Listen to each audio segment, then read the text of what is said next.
Todos nós lembramos daquela garotinha adorável com tranças, cantando sobre o arco-íris em O Mágico de Oz. Mas e se eu dissesse que o conto de fadas mais brilhante de Hollywood foi, na verdade, um crime documentado? Enquanto o mundo todo se encantava com a tela, a jovem de 16 anos, Judy Garland, era forçada a tomar anfetaminas, trabalhando 72 horas sem dormir. Ela era deixada com fome, obrigada a fumar 80 cigarros por dia. Sua própria mãe a forçou a fazer um aborto por causa de um contrato.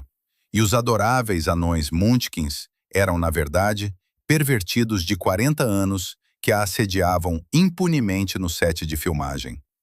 Hoje, vamos arrancar as máscaras da fábrica de sonhos e descobrir como homens em ternos caros destruíram fisicamente a criança mais famosa do planeta. Esta não é uma história sobre talento.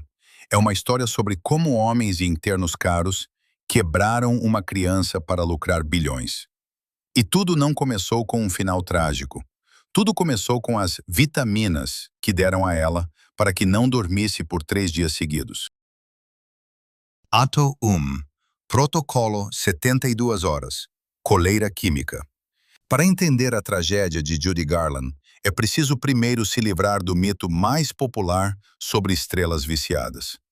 Estamos acostumados a pensar que as dependências das celebridades são resultado de uma vida desregrada, festas à beira da piscina e permissividade. Olhamos para as manchetes e pensamos, ela não aguentou a fama. Mas no caso de Judy, isso é mentira. Ela não usava drogas por prazer. Ela as usava para sobreviver a uma agenda incompatível com a fisiologia humana. Sua dependência não era uma queda moral, mas um padrão corporativo.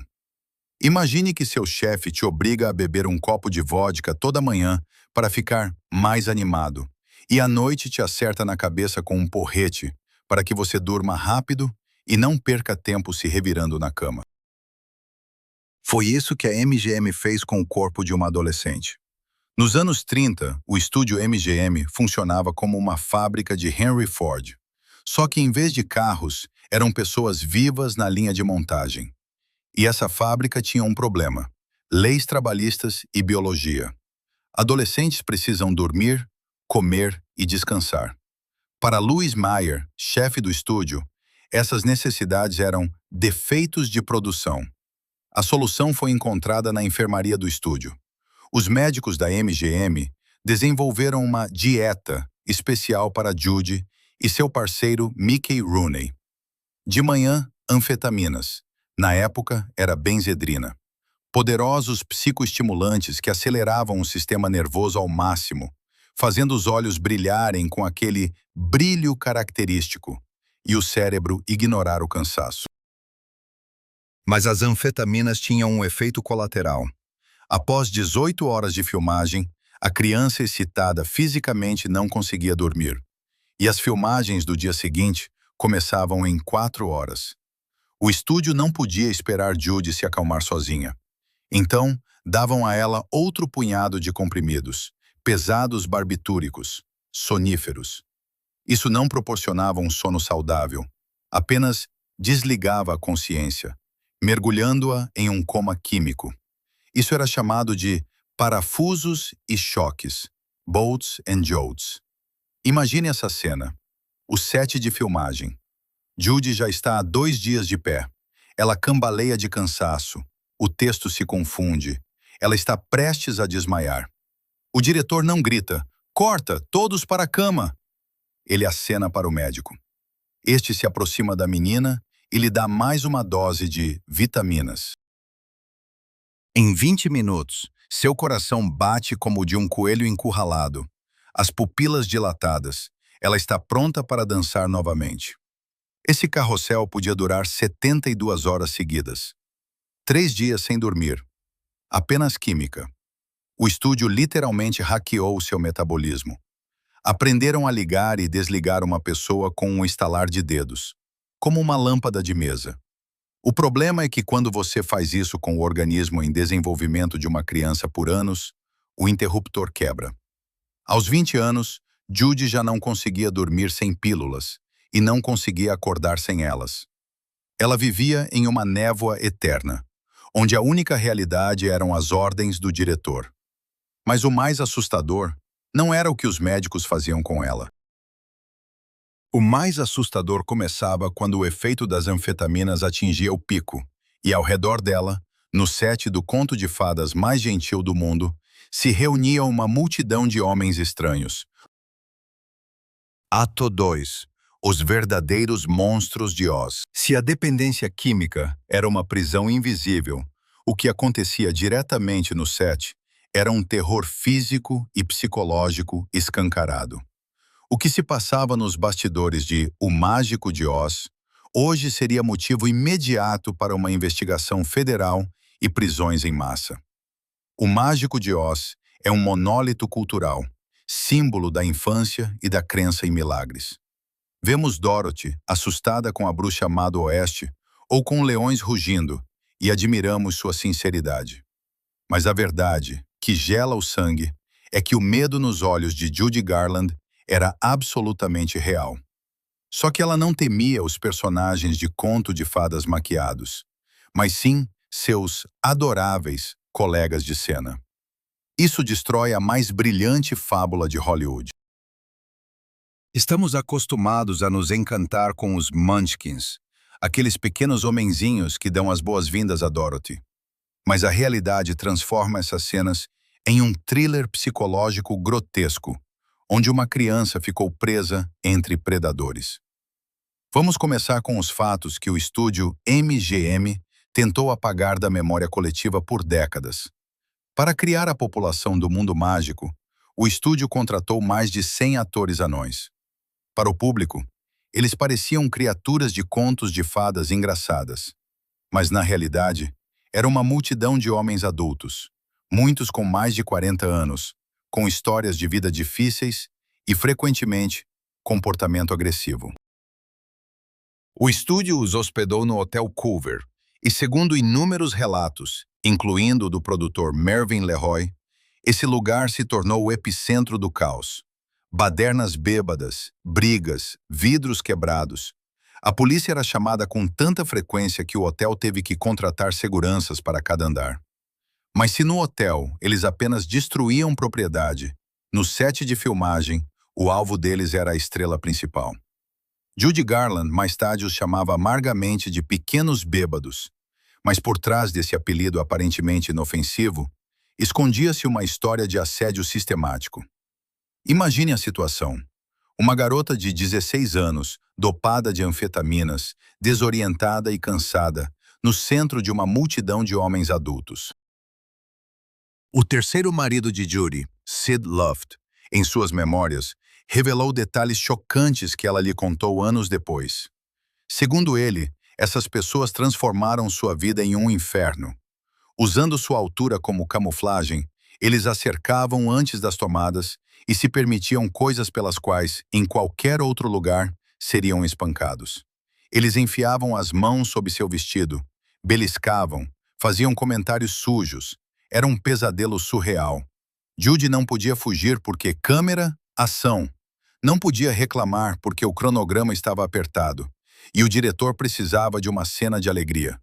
Ela era forçada a sorrir e cantar com pessoas que, literalmente 1 minuto antes do ação, a assediavam fisicamente. Isso criou uma dissonância cognitiva monstruosa. O lugar mais seguro no roteiro, a Terra dos Munchkins, era o mais perigoso na realidade. Mas a ameaça não vinha apenas das pessoas. O próprio ambiente em que Judy trabalhava era tóxico no sentido literal. A tecnologia Technicolor, que deu ao filme suas lendárias cores vibrantes, exigia uma quantidade colossal de luz. Os equipamentos de iluminação da época emitiam um calor monstruoso. A temperatura nos estúdios frequentemente ultrapassava 38 a 40 graus Celsius.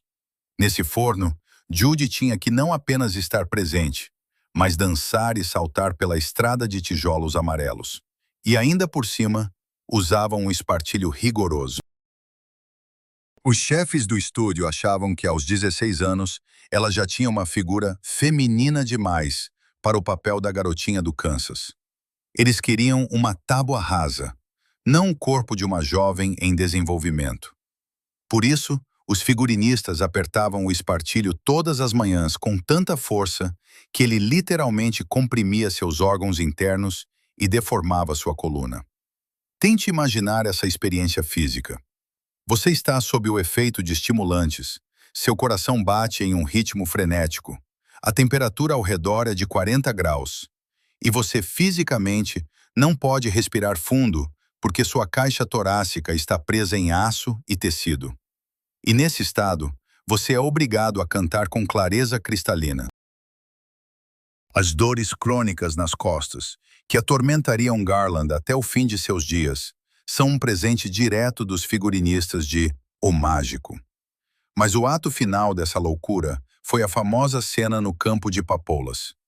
Lembra desse momento? Dorothy adormece sob os feitiços da bruxa, e a boa bruxa Glinda envia a neve salvadora que desperta os heróis. É uma das imagens visuais mais bonitas da história do cinema. Na realidade, foi uma cena de envenenamento em massa. Em 39, não havia gráficos por computador seguros ou neve artificial de papel. Para criar o efeito de uma leve nevasca fofa, o estúdio usou amianto crisotila industrial. Sim, você ouviu direito. Em Judy Garland, que estava deitada no chão respirando avidamente, na medida em que o espartilho sufocante permitia, despejavam toneladas de um cancerígeno puro. Toda a equipe de filmagem respirava a poeira mortal, mas Judy estava no epicentro. O fato de seus pulmões terem resistido a esse ataque é um verdadeiro milagre médico, especialmente se lembrarmos do destino do primeiro Homem de Lata, Buddy Ebsen, que foi levado para a UTI e substituído por outro ator porque seus pulmões falharam devido ao pó de alumínio na maquiagem. O Mágico de Oz não foi um conto de fadas, foi uma corrida de obstáculos pela sobrevivência, onde o principal prêmio era simplesmente chegar vivo ao final do turno. Ato 3. Contrato para os não-nascidos. Se a castração química da vontade através de pílulas e as torturas físicas no set parecem o ápice da desumanidade, você subestima o cinismo de Louise Mayer. O que discutimos antes envolvia a exploração do tempo de trabalho e da saúde dela. Mas o que vamos abordar agora toca no direito mais fundamental de qualquer ser vivo, o direito de se reproduzir e formar uma família.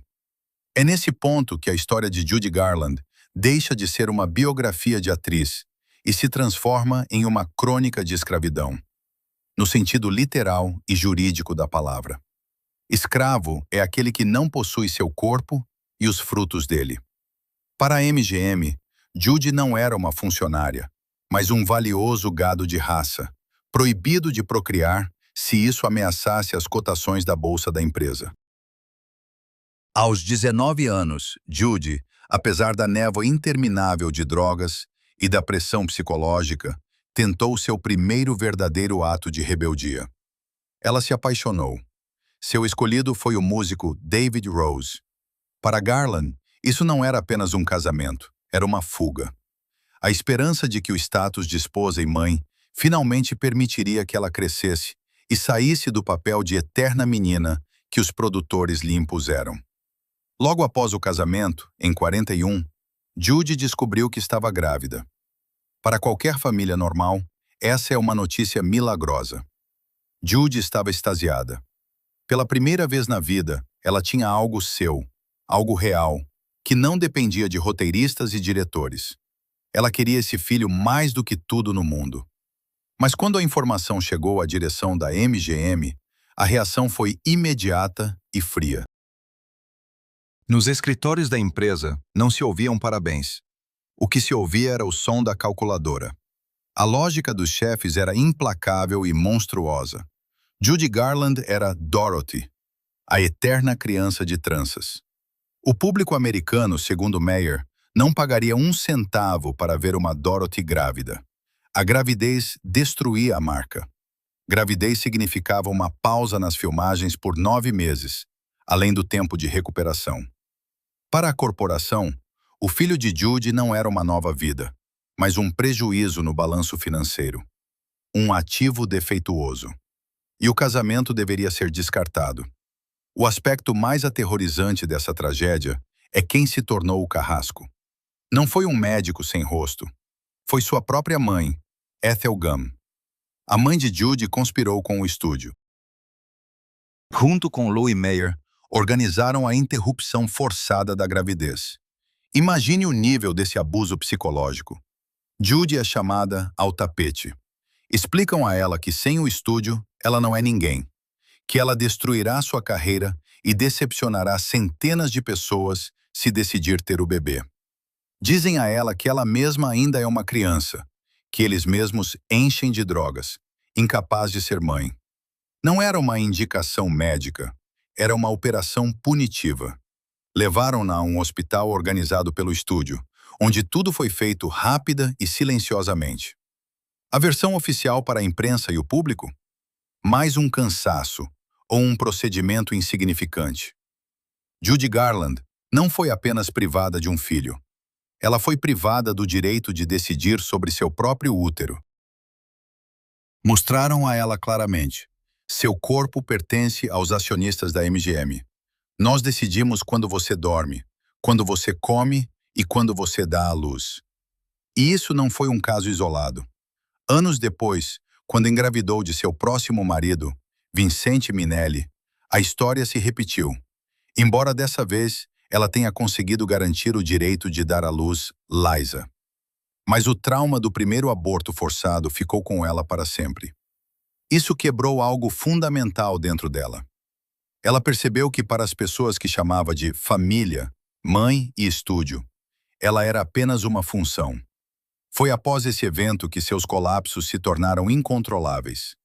Se antes ela tomava pílulas porque era forçada, agora ela começou a tomá-las para silenciar a dor insuportável e a culpa pelo filho não nascido.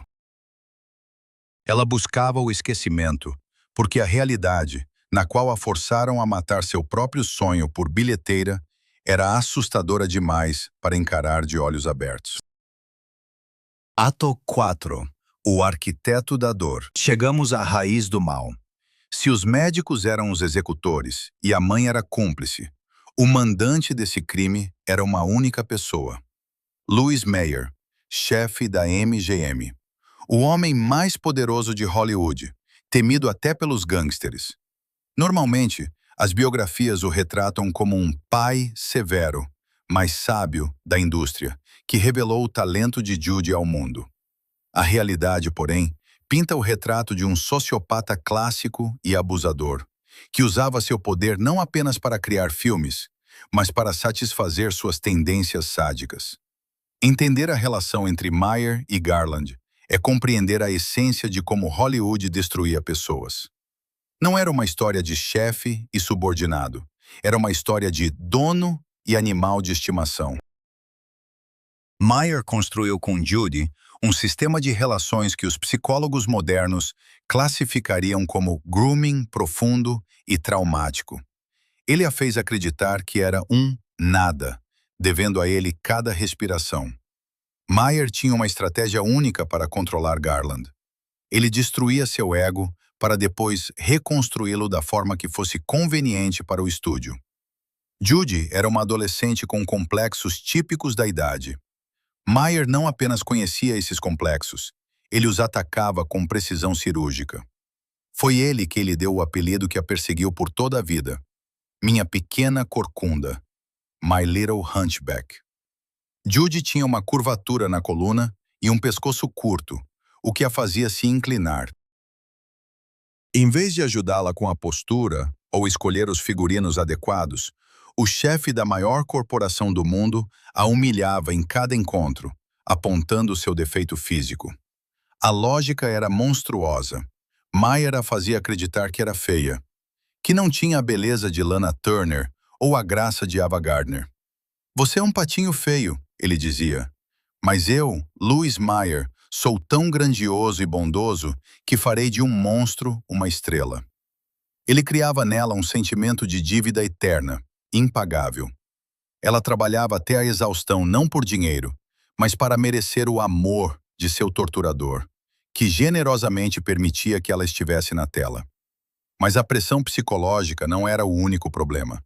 As memórias dos encontros no escritório de Meyer são uma crônica de assédio descarado, do qual era impossível se defender. Garland mais tarde contou como eram essas reuniões de trabalho. Meyer adorava interpretar o papel de papai bonzinho. Ele colocava a garota de 16 anos no colo.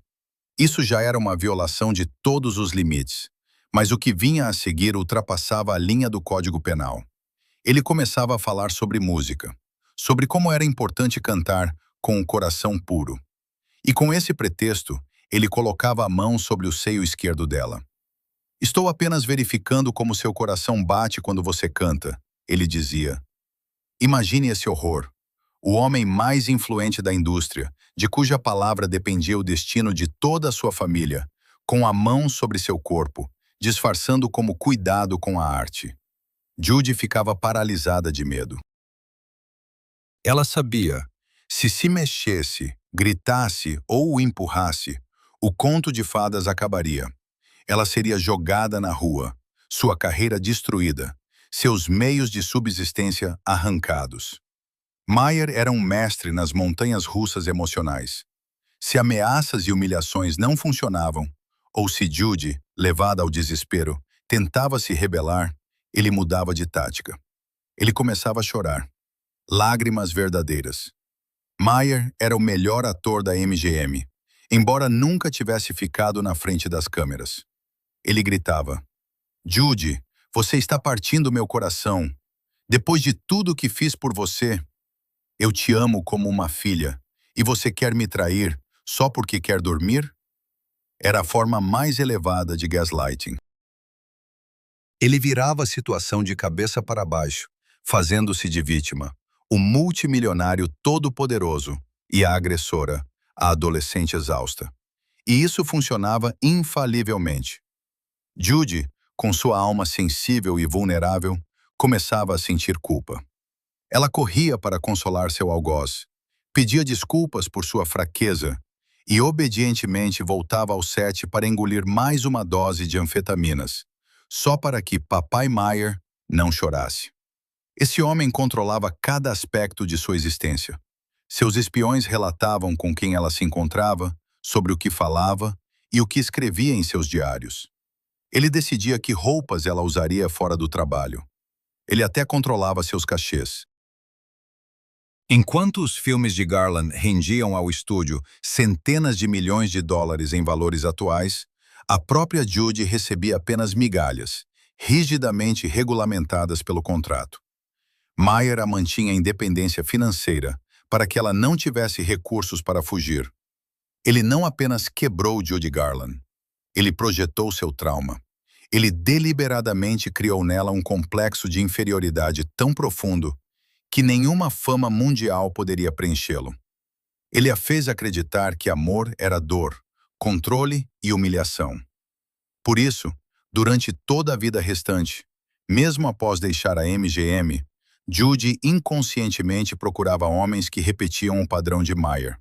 Usavam seu talento, humilhavam sua dignidade e controlavam sua vida. Ele foi o arquiteto de sua dor, e o edifício que ele construiu era tão sólido que Judy nunca conseguiu escapar dele, mesmo quando o carcereiro já estava morto. Ato 5. O primeiro traficante. Em qualquer história de exploração infantil, sempre surge a mesma pergunta. Onde estavam os pais? Por que não intervieram? Por que não tiraram a filha desse inferno?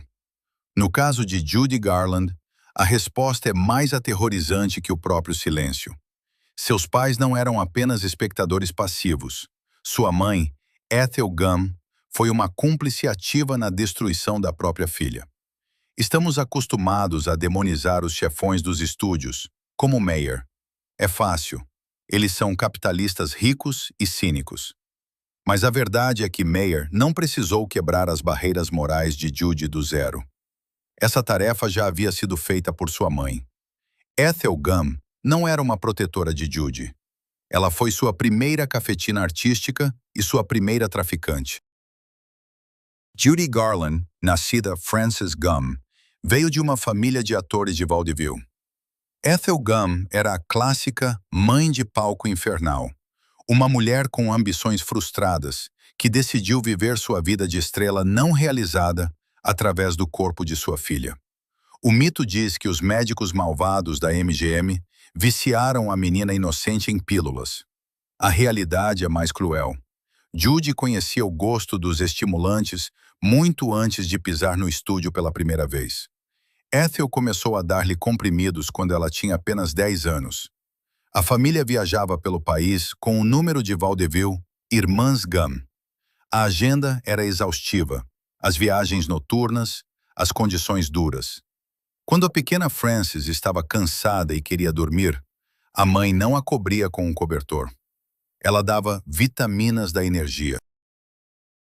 Ethel entendeu uma fórmula simples. Criança enérgica agrada ao público. Criança cansada não. Aplausos se convertiam em dinheiro, e a saúde da filha não entrava nessa equação. Quando Judy assinou com a MGM, Ethel não se afastou. Pelo contrário, tornou-se o cão de guarda do estúdio dentro da família. O estúdio pagava o salário de Judy diretamente a Ethel. Isso criou uma dinâmica monstruosa. O bem-estar da mãe dependia diretamente de quanto ela conseguia extrair da filha. Ethel trabalhava em estreita colaboração com Meyer. Se Judy fazia birra no set, recusava-se a tomar pílulas ou dizia que estava exausta, os diretores não perdiam tempo tentando convencê-la. Eles chamavam Ethel. A mãe chegava ao estúdio e fazia um escândalo. Ela gritava: "Você é uma ingrata! Quer que voltemos à miséria? Tome as pílulas e vá trabalhar." Para Judy, isso era uma traição dupla. A casa, que deveria ser um refúgio, era uma extensão do estúdio. Não havia para onde fugir. Judy Garland, mais tarde, disse uma frase que atinge o coração. "Minha mãe era a verdadeira bruxa má do Oeste." No filme, Dorothy mata a bruxa com um balde de água. Na vida, Judy não conseguiu se livrar da mãe por anos. Ethel usava chantagem emocional, ameaçando suicídio ou ataque cardíaco sempre que Judy tentava impor limites. Além disso, Ethel apoiava ativamente a política de fome. Quando Judy implorava por comida, a mãe verificava seu prato pessoalmente, deixando apenas caldo vazio. Ela dizia: "Você não quer ser uma vaca gorda que ninguém vai amar, quer?" Ela transmitia ódio ao corpo da filha, convencendo-a de que o amor do público era o único amor que ela merecia, e esse amor exigia sacrifícios. O auge desse absurdo foi quando Judy, já adulta e famosa, tentou demitir a mãe do cargo de sua empresária. O que fez a mãe amorosa? Processou a própria filha. Ela exigia dinheiro pelo sustento e criação. Para Ethel Gum, Judy não era uma filha, mas um projeto de negócios altamente lucrativo. E quando o ativo tentou conquistar independência, a acionista entrou em ataque. Foi a traição da mãe que deu o golpe fatal na psique de Judy. Meyer era apenas um chefe. Dele se podia esperar crueldade. Mas quando a facada vem de quem te deu a luz, a fé nas pessoas desaparece para sempre. Judy passou a vida inteira buscando substituir o amor materno, lançando-se nos braços de fãs e amantes ocasionais. Mas o buraco negro deixado por Ethel Gum era grande demais. Ato 6. Jogos da Fome. Quando falamos sobre a tragédia de Judy Garland, o tema das drogas sempre rouba a cena, ofuscando outro aspecto igualmente monstruoso de sua exploração. Ignoramos o alicerce fisiológico de seus sofrimentos. As anfetaminas eram apenas metade da equação. A outra metade era a fome total e forçada. Na cultura de massa, existe o estereótipo das estrelas que fazem dieta para brilhar no tapete vermelho. Mas o que aconteceu com Judy não pode ser chamado de dieta. Dieta é uma escolha voluntária. No caso de Garland, era uma forma de tortura comparável aos métodos usados em campos de prisioneiros de guerra para quebrar a vontade dos detidos. O estúdio MGM declarou guerra à biologia natural de uma adolescente. Louis Meyer decidiu que Dorothy deveria permanecer pequena, plana e leve para sempre. Qualquer indício de formas femininas, qualquer grama a mais, era visto como sabotagem de uma produção multimilionária. E para combater essa sabotagem, foi montado um sistema de vigilância e privações totais. Vamos dar uma olhada no cardápio da adolescente mais bem paga dos Estados Unidos no final dos anos 30. Enquanto seus colegas tomavam milkshakes e comiam hambúrgueres, a dieta diária de Judy consistia em 3 componentes: café preto, sem açúcar e leite; caldo de galinha. Muitas vezes era apenas água colorida onde o frango foi cozido, mas sem a carne; cigarros. O estúdio a ensinou a fumar na adolescência. A lógica dos médicos da MGM era criminosamente simples. A nicotina suprime a fome. Judy fumava até 80 cigarros por dia, 4 maços. Imagine o que isso faz aos pulmões de uma cantora, cujo principal ativo é a voz. Mas a voz preocupava menos os chefes do que a medida da cintura. O cigarro era seu café da manhã, almoço e jantar. Nos raros momentos em que lhe permitiam comer algo sólido, era uma salada de cottage cheese em porções minúsculas. Esse regime alimentar foi mantido por anos, durante o período de crescimento ativo do corpo, quando ele desesperadamente precisava de material de construção. Como resultado, Judy desenvolveu um distúrbio metabólico crônico. Seu organismo, em constante estado de estresse e fome, começava a armazenar gordura, até mesmo da água, o que levava a restrições ainda mais severas por parte do estúdio. Era um círculo vicioso. Quanto menos ela comia, pior seu metabolismo funcionava, e mais ferozes se tornavam os vigilantes. O mais aterrorizante nesse sistema não era a falta de comida em si, mas o terrorismo psicológico que acompanhava o ato de comer. Judy não podia simplesmente comer um sanduíche às escondidas. Ela vivia em um panóptico. Meyer criou uma rede extensa de informantes. Garçons no refeitório do estúdio, figurinistas, motoristas, maquiadores e até mesmo seus próprios amigos. Todos recebiam instruções diretas, e às vezes até pagamentos extras, para vigiar a boca de Judy Garland. Existe uma história documentada que ilustra perfeitamente esse pesadelo. Certa vez, no refeitório da MGM, Judy, morrendo de fome, tentou pedir uma salada comum com molho. A garçonete, instruída de cima, silenciosamente tirou o prato debaixo do nariz dela e o substituiu por um prato vazio com algumas folhas de alface sem óleo. "Você não pode comer isso, senhorita Garland", disse ela em voz alta, na frente de todos. Imagine o grau de humilhação. Uma estrela de renome mundial sentada à mesa, e o pessoal de serviço publicamente negando-lhe comida, como se fosse um filhote travesso. Mas o ápice dessa crueldade foi no aniversário de Judy. No set, organizaram uma festa. Imprensa, fotógrafos, sorrisos. No centro do pavilhão, havia um enorme e lindo bolo. Judy, que não comia comida normal há semanas, olhava para ele como um tesouro. Quando chegou a hora de cortar o bolo, o diretor, segundo alguns relatos, foi o próprio Meyer ou seu assistente. Aproximou-se e disse uma frase que poderia estar em um filme de terror. "Você pode olhar para ele, Judy. Você até pode cheirá-lo, mas não vai comer nem um pedaço." Permitir que ela posasse para fotos com o bolo, fingindo que o comia, para a imprensa. E então o bolo foi levado embora, e deram a ela sua habitual tigela de caldo. Era uma tortura psicológica sofisticada, destinada a criar um reflexo condicionado. Comida é inimiga. Comida é fruto proibido. Prazer em comer é crime. Essa metodologia funcionou, mas não da maneira que o estúdio planejou. Em vez de se tornar uma fada esbelta, Judy ganhou um grave transtorno alimentar para a vida toda. Sua vida se transformou em uma luta interminável com o peso. Assim que o controle enfraquecia, por exemplo, após ser demitida da MGM, Ela começava a comer descontroladamente, tentando preencher o buraco negro da fome que cavaram nela na infância. Ela rapidamente ganhava peso, a imprensa imediatamente começava a atacá-la com manchetes. Judy gordinha. Ela caía em depressão e voltava a jejuar com pílulas.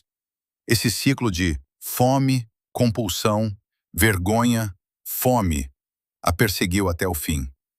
A MGM não apenas a privou de refeições.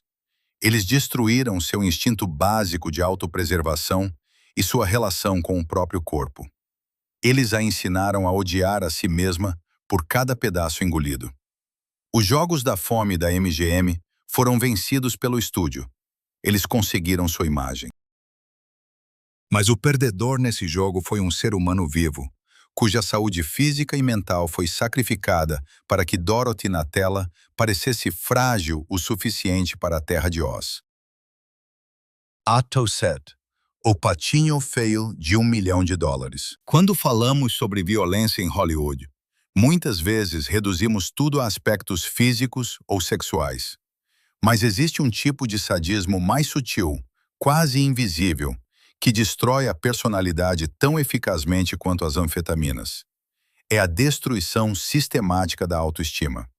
No caso de Judy Garland, o estúdio MGM cometeu talvez o assassinato psicológico mais bem-sucedido da história do show business. Eles pegaram uma menina incrivelmente talentosa e a fizeram acreditar que era uma aberração física, um erro da natureza, que precisava ser escondido sob maquiagem e disfarces. A tragédia de Judy não está apenas no fato de ela ter morrido jovem. A tragédia está em ter vivido toda a sua vida odiando seu reflexo no espelho.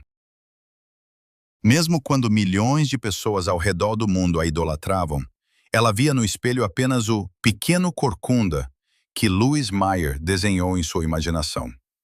É a história de como a garota mais adorada da América se via como a criatura mais repugnante do mundo. Para entender a magnitude da pressão, é preciso olhar para o contexto. A MGM dos anos 30 e 40 era o Olimpo. O estúdio colecionava as mulheres mais bonitas do planeta. No refeitório, onde Judy era proibida de comer, nas mesas ao lado estavam Lana Turner, Ava Gardner, Hedy Lamarr, Elizabeth Taylor. Eram mulheres com figuras esculpidas, perfis perfeitos e uma fotogenia impecável. Judy Garland era diferente. Ela tinha um rosto doce, vivo, olhos enormes e expressivos e uma carisma incrível. Em um mundo normal, ela seria considerada uma beleza. Mas na realidade distorcida da MGM, ela era um defeito. Sua altura era muito baixa, 151 centímetros. O pescoço muito curto, o nariz muito arrebitado. Meyer e os produtores não apenas notavam essas características, eles as transformaram em armas. Usaram o conceito de Girl Next Door, garota da porta ao lado, não como um elogio, mas como um rótulo depreciativo. A mensagem que lhe martelavam diariamente era: olhe para Lana Turner, isso é uma estrela. E você é apenas Judy. Você é comum. Você é cinza. Ninguém vai te assistir por sua aparência. Nós te toleramos apenas por sua voz. Você deve ser grata por ainda te colocarmos na tela ao lado dessas deusas. Isso criou em Garland um profundo complexo de impostora.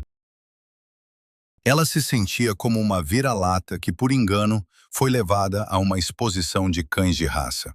Mas o estúdio não se limitou às palavras. Eles começaram a corrigir fisicamente seu rosto, como se fosse um pedaço de argila, e não carne viva. Cada dia de filmagem começava com procedimentos que hoje parecem bárbaros. Primeiro, o nariz. Os produtores não gostavam de seu nariz natural, ligeiramente arrebitado. Parecia-lhes pouco aristocrático. Então, antes de cada filmagem, maquiadores inseriam discos e tampões de borracha em suas narinas. Esses dispositivos mudavam a forma do nariz, tornando-o mais arrebitado e fino, mas causavam dor e desconforto constantes. Essencialmente, era uma rinoplastia sem cirurgia, mas de um método mecânico bárbaro, O nariz era esticado por dentro para parecer mais fino por fora. Judy vivia com medo de que, durante o canto ou a dança, quando a respiração acelerava, esses discos saltassem para fora e o mundo inteiro visse seu defeito. Em segundo lugar, os dentes. Ela tinha um sorriso natural e encantador, mas o estúdio o considerou imperfeito. Colocavam facetas e capas especiais em seus dentes para alinhar a dentição a um branco hollywoodiano artificial. Isso mudava sua dicção, fazia sua mandíbula se tensionar. Mas quem se importava? Em terceiro lugar, a linha do cabelo. Os estilistas do estúdio acharam que sua testa era muito baixa e a linha do cabelo irregular. A solução? Eletrólise. Queimavam os folículos capilares para levantar a linha da testa e criar um arco perfeito. E, finalmente, o corpo. Como já mencionamos no contexto de O Mágico, seu busto e cintura eram presos em estruturas apertadas. Mas isso não acontecia apenas no papel de Dorothy. O estúdio lutou contra sua feminilidade por anos. Eles queriam ver uma eterna adolescente. Enquanto suas contemporâneas, como Lana Turner, destacavam sua sexualidade e se tornavam ícones de estilo, Judy era vestida com vestidos infantis com babados que escondiam sua figura. Proibiam-na de crescer. Esse complexo de patinho feio tornou-se a base de sua personalidade. Mayer conseguiu o que queria. Ele obteve uma estrela controlável. Judy acreditava que sem a magia do estúdio, sem os maquiadores, sem a luz e esses disfarces dolorosos, ela não era ninguém. Ela tinha medo de sair na rua sem maquiagem. Ela tinha pavor de ser vista de verdade. O paradoxo mais doloroso era que os homens realmente se apaixonavam por ela. Sua carisma, humor e vulnerabilidade eram magnéticos. Mas ela não acreditava neles. Como alguém poderia amar o pequeno corcunda? Ela achava que qualquer homem que lhe fizesse um elogio ou estava mentindo, ou queria algo, dinheiro, fama, ou era tão defeituoso quanto ela. Isso destruiu sua vida pessoal. Ela escolhia parceiros que confirmavam sua baixa autoestima. Por exemplo, que atraíam ou viviam às suas custas. Porque subconscientemente achava que não merecia melhor. O estúdio MGM criou uma imagem glamourosa que o mundo inteiro adorava. Mas dentro dessa imagem vivia uma mulher que olhava suas fotos nas revistas e não reconhecia a pessoa que olhava de volta. Ela foi prisioneira de sua própria, fabricada, inferioridade até seu último suspiro. No fim das contas, a fábrica de sonhos convenceu a estrela mais brilhante de seu tempo de que ela era apenas uma peça defeituosa, que precisava de reparos constantes. E esse defeito na alma não podia ser corrigido por nenhuma cirurgia plástica. Atto Oito, companheiro de cela. Nas histórias de destinos trágicos, a vítima muitas vezes aparece completamente sozinha, trancada na torre de seu sofrimento. Mas o caso de Judy Garland é único, e por isso, ainda mais terrível. Ela não queimava nesse inferno sozinha. Ela tinha um parceiro, um companheiro de cela que passava pelas mesmas torturas, consumia a mesma química e dormia nos mesmos breves intervalos entre as filmagens. O nome dele era Mickey Rooney. Na tela, o duo deles era a personificação do sonho americano. Um rapaz cheio de energia e a garota da vizinhança, capazes de montar um musical num velho celeiro e salvar o dia. Na realidade, Mickey e Judy eram talvez os reféns mais famosos da história da humanidade. Analisar o destino de Mickey Rooney é crucial para entender a história de Judy. Ele serve como uma espécie de grupo de controle nesse experimento desumano da MGM. Os céticos frequentemente dizem: talvez Judy fosse apenas fraca. Talvez ela tivesse uma predisposição genética para o vício. O destino de Rooney prova o contrário. O sistema foi projetado para quebrar qualquer um, independentemente do gênero ou da força mental. A diferença estava apenas em como os cacos desse sistema se espalhavam. O estúdio os chamava de time dos sonhos, mas os cínicos contadores da MGM usavam outro termo: mina de ouro. Os filmes da série Andy Hardy e seus musicais conjuntos geravam lucros astronômicos. Isso criou uma situação em que a pausa desses dois atores era economicamente inaceitável. Para Meyer, Judy e Mickey não eram duas pessoas separadas, mas uma única unidade de produção. Se um quebrasse, o outro parava também. Por isso, o regime de exploração era sincronizado. A rotina de trabalho deles desafia a compreensão lógica do homem moderno. Eles filmavam filmes um atrás do outro. De manhã, terminavam as filmagens de um filme. À tarde havia prova de figurino para o próximo. E à noite, ensaio dos números de dança. Passavam 18 a 20 horas por dia juntos. Isso criou entre eles uma ligação única, mas patológica. Não era apenas amizade ou o primeiro amor. Era um vínculo traumático. Eles eram as únicas pessoas no planeta que entendiam o que realmente acontecia a portas fechadas nos estúdios. Quando olhavam nos olhos um do outro durante os números musicais, não viam o brilho do palco, mas o reflexo da própria loucura e do entorpecimento químico. Mickey Rooney, em suas entrevistas tardias, já idoso, confirmou cada palavra de Judy sobre as pílulas. Ele descrevia o hospital do estúdio MGM não como um local de tratamento, mas como um pit stop em corridas de Fórmula 1. Quando ambos os adolescentes desabavam de exaustão, eram levados em macas, literalmente em macas, para o posto médico. Lá, recebiam injeções de vitamina B12 misturada com anfetaminas. Davam-lhes tempo para a química entrar na corrente sanguínea e os devolviam ao set. Nos desligavam e ligavam, dizia Rooney. Éramos um produto sintético. Mas havia ainda um nível mais sofisticado de manipulação. Meyer os usava um contra o outro. Ele aplicava a tática da triangulação. Quando Judy começava a chorar ou reclamar de cansaço, Meyer apontava para Mickey. Olhe para ele. Ele trabalha tanto quanto você, mas não reclama. Ele é um homem, e você está decepcionando ele. Se você for dormir agora, o filme será cancelado, e Mickey perderá o emprego por sua causa. Isso gerava em Judy um sentimento esmagador de culpa. Ela adorava Mickey. A ideia de que poderia prejudicar seu único amigo a fazia engolir as lágrimas e as pílulas e continuar trabalhando. Com Mickey, faziam o mesmo, mas de outra forma. Você deve cuidar dela. Você é o homem. Mantenha-a na linha. Isso colocava sobre o adolescente uma responsabilidade insuportável pela vida de outra pessoa. Por que Mickey Rooney viveu até os 93 anos, enquanto Judy se consumiu aos 47? A resposta está nos mecanismos de defesa psicológica. O sistema MGM quebrou ambos, mas a reação ao trauma foi diferente. Judy direcionou a dor para dentro de si. Ela culpava a si mesma, seu corpo, sua imperfeição.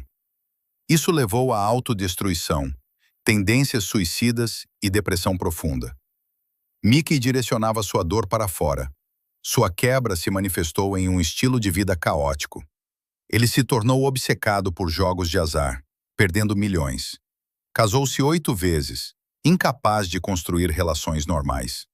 Tornou-se agressivo, cínico e eternamente em busca de uma euforia dopaminérgica que substituísse as anfetaminas da juventude.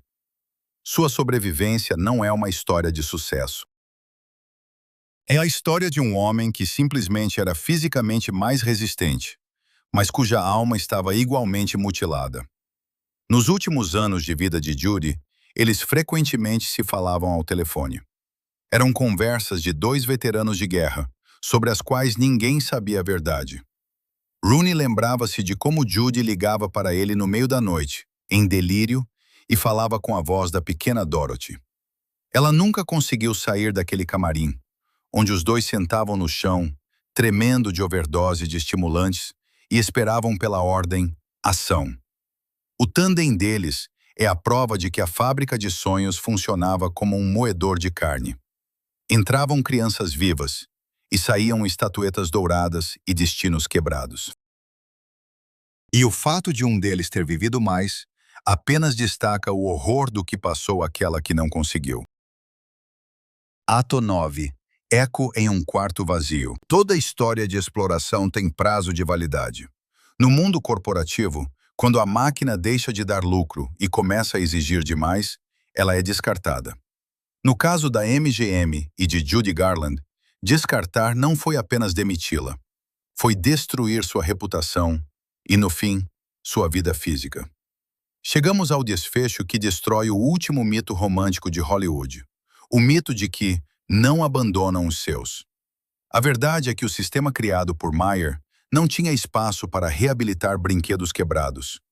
Assim que os coquetéis químicos, que alimentaram Judy por 15 anos, destruíram seu sistema nervoso, tornando-a instável e inconveniente para as filmagens, o estúdio não a enviou para uma clínica. Jogaram-na na rua, cuidando antes para que a imprensa a retratasse não como vítima, mas como uma histérica caprichosa. O fim da era MGM para Judy não veio com o som de uma orquestra, mas no silêncio ensurdecedor de um banheiro em junho de 50. Seu corpo, exausto pela fome e drogas, começou a falhar. Ela se atrasava para as filmagens, não conseguia decorar falas, tinha ataques de pânico em cena. O estúdio, que criou essa dependência, agora usava os sintomas como sentença de condenação. Quando foi informada de que seria afastada do musical Royal Wedding, a mente de Judy não aguentou. Correu para o banheiro de casa, quebrou um copo e tentou cortar a própria garganta com um caco de vidro. Não foi um gesto teatral. Foi um ato de desespero absoluto, visceral. O sangue no azulejo era real, mas a reação da MGM a esse incidente revela todo o cinismo deles. Ao saber da tentativa de suicídio de sua principal estrela, a primeira reação dos chefes não foi compaixão, foi pânico no departamento de relações públicas. Enquanto os médicos costuravam o pescoço da mulher que trouxe milhões ao estúdio, a assessoria da MGM criava uma história. No dia seguinte, os jornais noticiaram que Judy estava um pouco doente ou se machucou acidentalmente.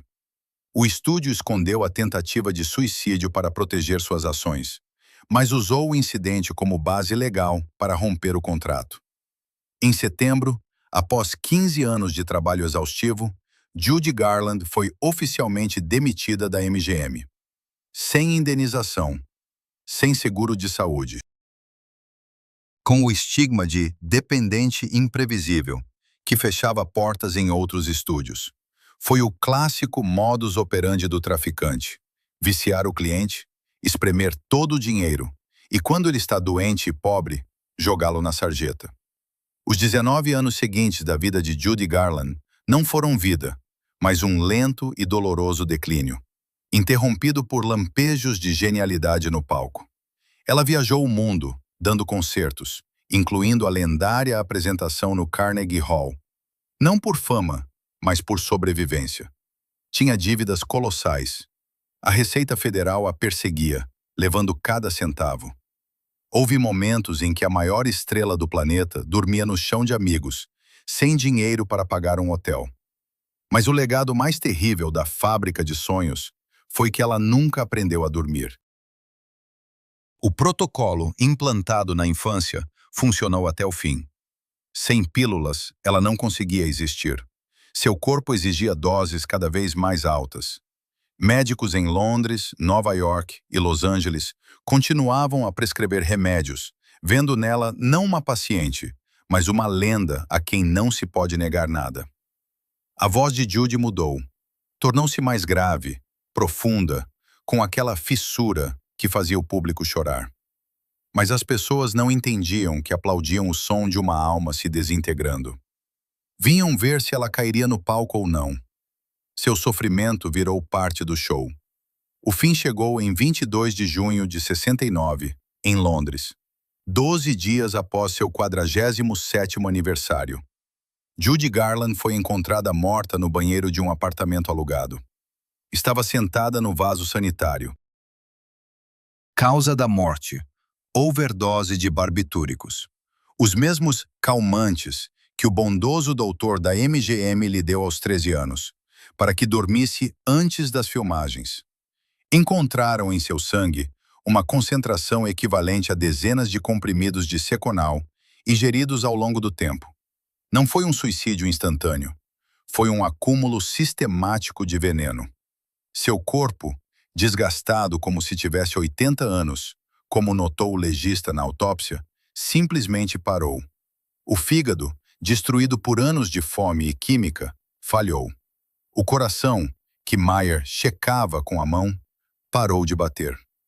A tragédia de Judy Garland não é sobre o preço da fama, é sobre um crime industrial. Ela foi a primeira vítima da história do biohacking por lucro. O estúdio reescreveu seus relógios biológicos, substituiu seu sangue por uma solução química e trocou sua personalidade por um personagem de palco. Quando olhamos para o arco-íris no final de O Mágico de Oz, devemos lembrar: a garota que canta sobre esperança está sob efeito de drogas, em um espartilho que comprime seus pulmões, e sonha não com um país mágico, mas apenas em dormir. Ela nunca encontrou o caminho de volta para casa, para o Kansas, porque nunca teve um lar. Só havia a fábrica. E quando a fábrica fechou, Judy Garland deixou de existir. A realidade foi mais assustadora que qualquer pesadelo que os roteiristas de Hollywood poderiam inventar. Dorothy não acordou. Passamos pelos 9 círculos do inferno da Era de Ouro de Hollywood. Vimos como o sistema transformou uma criança saudável em uma dependente inválida. Descobrimos que os Munchkins de Conto de Fadas eram predadores reais. Revelamos a verdade sobre abortos forçados e fome total. Entendemos que o inimigo não estava fora, mas dentro da família. A história de Judy Garland é a prova definitiva de que por trás de cada grande mito há uma grande sujeira. Os sapatos de Rubi nunca foram símbolo de magia. Eram símbolo de correntes, adornadas com purpurina. Mas toda prisão tem seu arquiteto. Se Judy foi a principal vítima de Hollywood, quem realmente escreveu essas regras cruéis do jogo? Você vai se surpreender, mas não foram homens de charuto. No imaginário popular, Mary Pickford é a queridinha da América. Um anjo ingênuo de cachos dourados, vítima do cinema mudo. Isso é mentira. A realidade choca. Mary Pickford foi o primeiro padrinho de Hollywood de saia. Ela era um gênio tirânico e capitalista implacável, que mantinha os chefes de estúdio sob controle. A história de Judy é assustadora porque foi quebrada por outros. A história de Mary é assustadora porque ela construiu essa prisão com suas próprias mãos. Criou a imagem de pequena Mary para governar a indústria, mas acabou se tornando a única prisioneira perpétua dessa gaiola dourada, que na velhice literalmente guardava com uma arma nas mãos. Você não entenderá a verdadeira natureza do poder e loucura em Hollywood até ver o rosto do verdadeiro ditador.